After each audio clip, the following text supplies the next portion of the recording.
யோசேப்புடைய வாழ்க்கையில பாருங்க, எல்லாமே தோல்வி. அவனுக்கு கிடைத்த தரிசனம் ஒன்று, ஆனால் வாழ்க்கையில நடந்தது எல்லாம் வேற மாதிரி இருந்துச்சு. இந்த பக்கம் பார்த்தா கதை சொல்ற, உன்னை உயர்த்துவேன், உன் கதிர் எப்படி நிற்கும், உன் சகோதரர்கள் உன் தகப்பன் முதற்கொண்டு எல்லாரும் உன்னை பணிந்து கொள்வார்கள் சொன்னா யாரும் நம்பல. இன்னைக்கு உங்களை யாரும் நம்பாம இருக்கலாம்.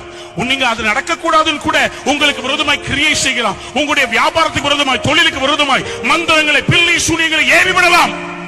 ஆனால் உங்களை அழைத்த தேவன் உண்மையுள்ளவராக இருக்கிறார். குழியில தூக்கி போட்டது எதுக்கு? அப்பதான் அவன் எகிப்துல போய் பிரதம மந்திரியாய் மாற முடியும். அப்பதான் தேவனுடைய திட்டம் வாழ்க்கை நடக்க முடியும். இன்றைக்கு உங்களுடைய தோல்வி கர்த்தர் உங்களை எங்கேயோ உயர்த்துவதற்காக. எத்தனை பேர் ஆமென் சொல்ல விரும்புறீங்க? எல்லாருக்கும் ஜெயிக்கிறவங்க தான் தேவை, ஆனா ஆண்டவருக்கு ஃபெயில் ஆனவங்க தேவை. என் ஆண்டவருக்கு ஃபெயில் ஆகிறவங்க தேவை. என் ஆண்டவருக்கு தோற்று போறவங்க தேவை.